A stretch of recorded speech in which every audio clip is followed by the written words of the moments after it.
Hey boys, it's HarmNone. Today I'm back in Grand Theft Auto Online and we're going to be going over what to buy and what to avoid in this new update week. Before we get into the video, consider dropping a like and subscribing if you guys are new. A lot of people watch, not a lot of people subscribe, so do that if you are interested. Now this is basically a continuation of last week's update week with a few different changes and some slightly different vehicle discounts, which is kind of really annoying, and it's like almost like doubly bad because it's not like last week was like especially amazing in the first place. So yeah, it's just awesome, I guess, is what I'm trying to say. The weekly challenge this week is to complete 3 dispatch work missions, and for doing that you will receive the LSPD officer outfit with tie and $100,000. So there's that, I guess. We have triple money and triple RP, which is the best money bonus of the week on these community stunt races, so check them out if you're interested. We also have double money and double RP on dispatch work as a continuation of last week's dispatch work bonus. We also have all bail office bounties on double money and double RP, and we have wildlife photography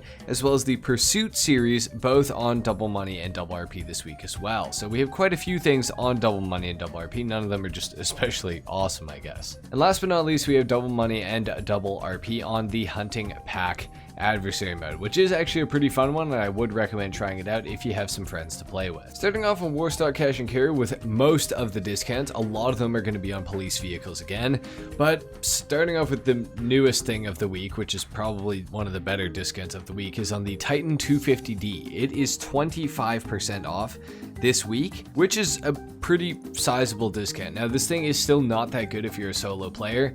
If you play solo, I really don't recommend buying the Titan 250D. I just don't think it has enough utility to the point where you're actually going to find any real use out of it. However, if you do play with friends and you PvP a little bit, maybe you like to do a bit of trolling, the Titan 250D is a lot of fun. Now, I wouldn't make it your #1 priority to purchase this week, but at the same time, there's nothing that awesome this week anyways. So it's like, if you want it, definitely buy it while it's on discount. I don't see it going cheaper than this for quite some time, maybe until Black Friday. If it even goes on discount again, we'll see. But until then, like, I don't really think there's going to be a better discount on this vehicle if it even goes discounted again. So if you want one, I would say now is going to be the time to purchase it. But again, if you're a solo player, like, there's really no point. So just keep that in mind. I don't want anybody who plays by themselves to purchase this thing and be upset about it, because it's just not that good for a solo player. If you have friends though, that's another story. And if you have the trade price, it is a lot more worth it than if you do not have the trade price. So I would recommend trying to get the trade price before purchasing the vehicle in the first place. Now, as for all of the police vehicles, I'm just gonna sum it up super fast, guys, because honestly, I don't think you guys want to hear me talking about it that much, and I don't really want to talk about it that much either. The Unmarked Cruiser and the LE Cruiser, I would say generally avoid them unless you especially want one of them. Same goes for all the rest of the cars. Talking about value for money, the Cockhead D10 Pursuit is the fastest police car by far. It is super quick. It is only a 2-seater though, so keep that in mind. And it's also the most expensive. The middle row, or the second best option, is the Gauntlet Interceptor. The Gauntlet Interceptor has decent handling, it's pretty damn quick, not as fast as the D10 Pursuit, but it is a lot cheaper. So if you want a cop car, this might be the one to go for. Overall, I'd say this is a good bridge between value and performance overall. I think especially if you have the trade price for it as well.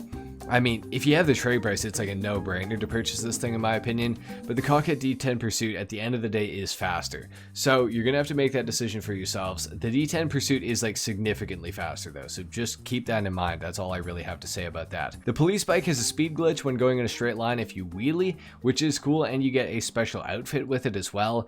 Overall, I don't think it's worth the money though. The Outreach faction is cool, but not worth the money. The Caracara Pursuit is cool, but unless you're planning to do some crazy off-roading, the Caracara Pursuit and the Terminus are both kind of not really worth it. But at the same time, if you want an off-road capable police car, it's either the Caracara Pursuit or the Terminus. Make no mistake about it, they are by far the best for off-roading as the police vehicles go.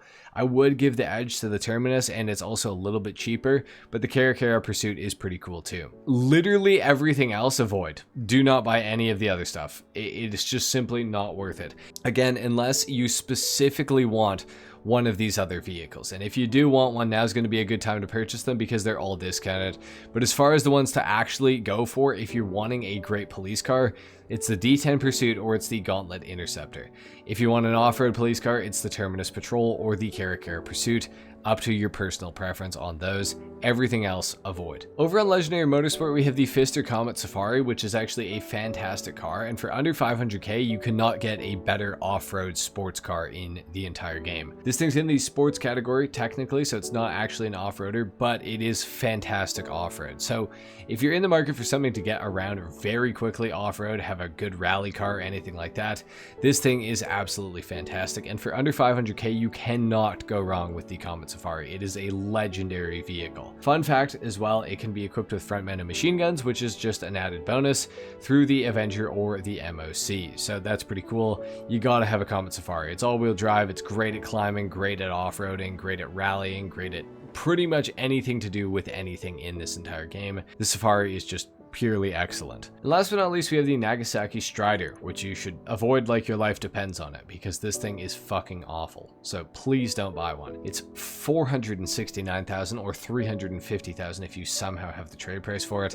and not worth a penny. So don't buy it, please, for the love of God. And for the rest of the discounts, they're all on Southern San Andreas Super Autos, and we have the Vapid Slam Truck. Absolutely avoid. It looks like it's a vehicle that you can park another vehicle on and drive it around kind of like a tow truck. You can't. It's slow, it's miserable, it sucks, it can't go around corners, it's not fast. Nothing redeemable about this vehicle whatsoever. For $917,000, I think you'd be crazy to actually purchase this. Moving a little bit further down, we have the Declasse Hot Ring Sabre discounted this week by 30% off, which is not a bad discount, but this vehicle's not even the best hot ring car anymore. So if you want a hot ring car, buy the Hot Ring Hellfire. It's going to be significantly better than the Hot Ring Sabre. The Sabre is cool though, so if you do want it, now's a good time to purchase it, but overall I would say to avoid it because it's just really not worth this amount of money, especially not even being the best car in the category. Next up, we have the Nagasaki Outlaw underneath the off-road section on Southern San Andreas Super Autos.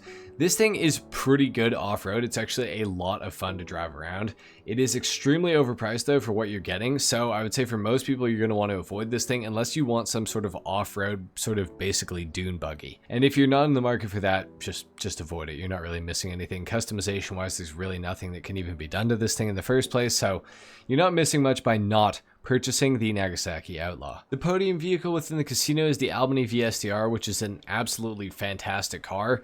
You guys should absolutely be coming to the casino every day and trying to win this. Within the car meet this week, we have the Obey Tailgater S available to be won, and in order to win it, you're going to have to place first for 3 days in a row, which is kind of a crazy challenge considering we hit the Entity MT by literally placing top 4 last week, and now you have to place first for 3 days in a row to get the Tailgater S. Kind of odd, but it is a cool car, so I would recommend trying to get it if you care about it at all.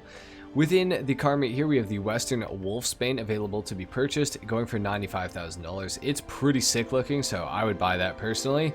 We also have the LCC Innovation here for $92,500, another cool bike.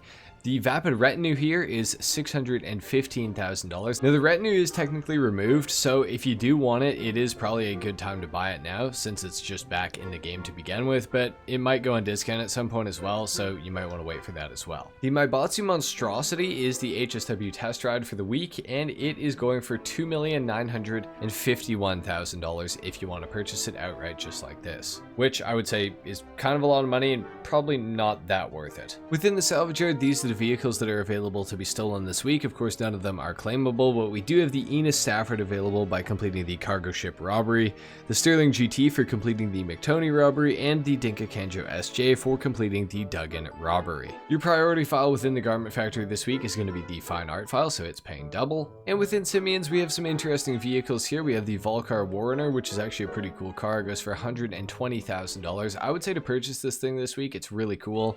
We got the Dinka Varus, which I would say to absolutely avoid. It is a $230,000 ATV, which is crazy and it's not that awesome, so I'd avoid that.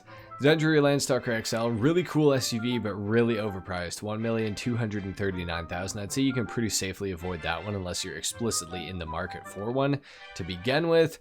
We got the Cockpit Blackfin, one of the coolest sounding cars in the entire game, going for $695,000. If you want one of these, I'd say now is a good time to purchase it. Even though it's not on discount, it is a removed vehicle, so I'd recommend it.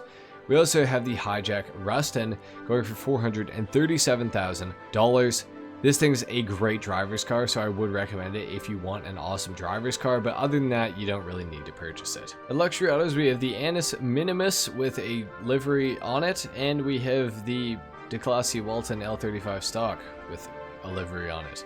Both of them are brand new vehicles, so just buy them on the websites and customize them how you like, I guess. Alright guys, and the gun van location today is in Paleto Bay. So if you're watching this the day this video comes out, this is the gun van location right here. And within the gun van, we actually have a kind of a good discount. So the baseball bat is free like it was last week, which is absolutely insane, guys.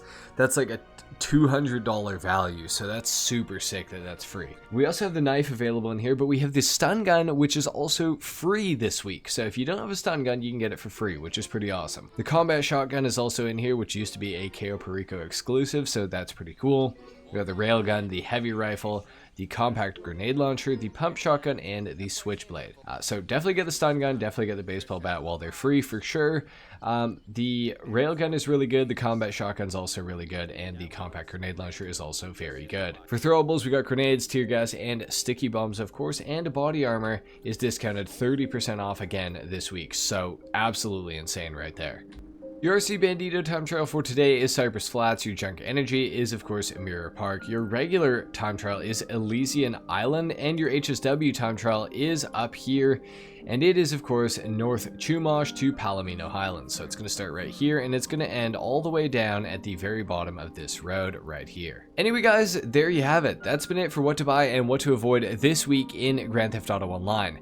I hope you enjoyed the video. It's a little bit of a shorter one this week because we didn't really have to talk much about many discounts because they're the exact same as last week, so go figure, I guess. Leave a like if you enjoyed the video, dislike if you didn't, of course. Consider subscribing to my channel if you guys are new, and with that being said, I will see you all in the next video. Until then, take care. Peace.